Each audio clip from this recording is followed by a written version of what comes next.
All right, Coach, we want to start with an opening statement and take some questions. Yep, Rice week. Get to come back home. Had a good win last week against Charlotte. Guys, really excited to be back home and playing a really motivated Rice team. Everybody's going down the stretch trying to get bowl eligible. They're a good football team. I know they'll come in here and it'll be a highly competitive game. Coach Bloomgren does a great job of always having his guys ready to play, and so we got to have our jaw set. We got to know what we're walking into and try to get this win. With that said, questions. You mentioned everybody's trying to get bowl eligible, yourself included. Obviously, it's kind of a weird situation where you guys have that 13-game schedule. It's become a standard for this program. I believe 9 out of the last 10 years bowl eligible.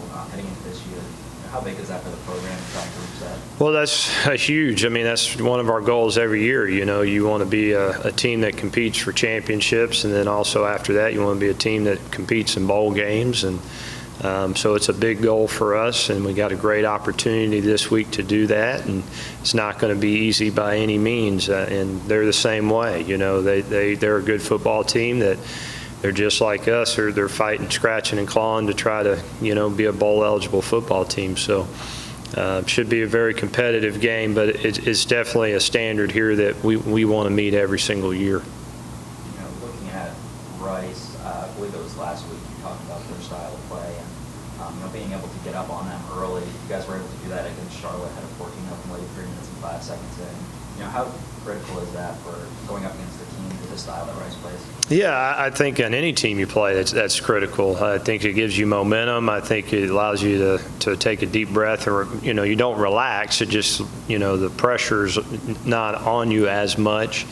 Rice has the ability to do a lot of different things. There are a lot of different personnels, a lot of different formations. They can score quickly. But their style of play usually is, hey, we want to have ball control offense, long drives, limit our possessions offensively. That's how they would like to play, but they are very, very capable of spreading you out.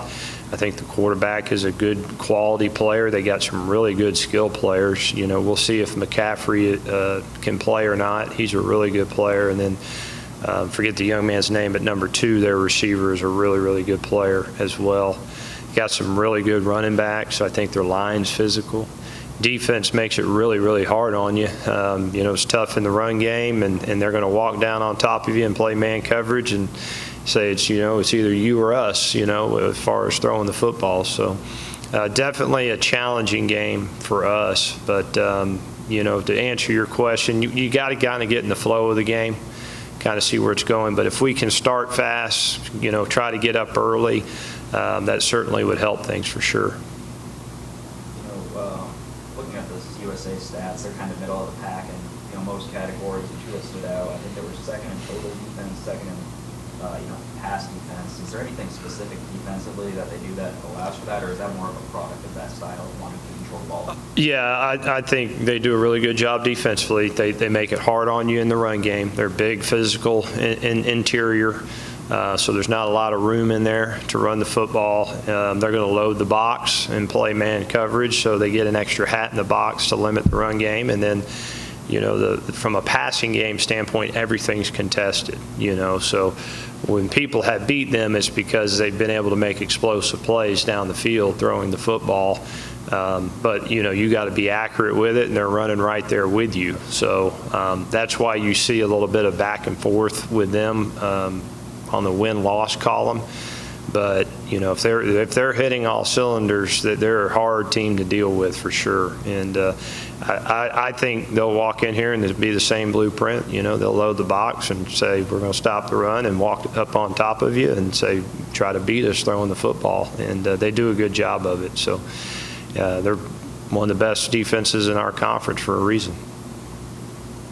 I look back to the USA Media Day. They talked, Coach Bloomgren and some of his players talked about trying to be more consistent. It seems like they've been able to do that, this season.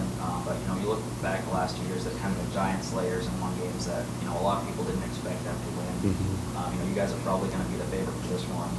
What kind of challenges and I guess dangerous kind of play does that kind of bring where they are kind of had that success? I don't look at that. I think they're a good football team, and we're a pretty evenly matched football team, and I'm just glad we're playing at home, and maybe that might give us a little bit of advantage there, but I expect a 4-quarter football game. I expect it to go down the stretch, and I know in November games are tough. It's hard to win in November, so those are the things I think about. We got to worry about us and focus on us and how we execute, and if we do that, then we'll have a good chance to win. I know I saw Kai out there warming up on Saturday, I believe. Didn't end up playing. I know you guys were up big. Was he available, or I guess what's his status? He was available last game, just because we wanted to keep him healthy. So we'll see how he does this week in practice, and I'll get back with you on that. But he was available. He could potentially play last week. So hopefully he'll be ready to roll this week. I know I asked you about some of those defenders that were getting a little bit more experience, the Kendrick Simpkins, the Anthony Breckenridge. Another one, local guy, Carryon Thompson, I didn't ask you about. Had a big play in there for you guys. Going back to getting him here, being a local kid, I guess what do you remember about him and how much growth he's had? God, it's a great story. I mean, he was a walk-on, he's an undersized D lineman. He's a big guy, but he's kind of a shorter, stumpier kind of guy, and great center of gravity, and he can hold a point pretty good, but you didn't think much about him. He was just a guy out there, and then slowly but surely, he starts making plays here and there, and he's worked really hard for everything he's got, and he's such a great person. Our team loves him to death, and he's a huge part of our football team, and he's just going to keep getting better and better, and I'm looking forward to watching him over the next couple of years, but really glad he's with us for sure.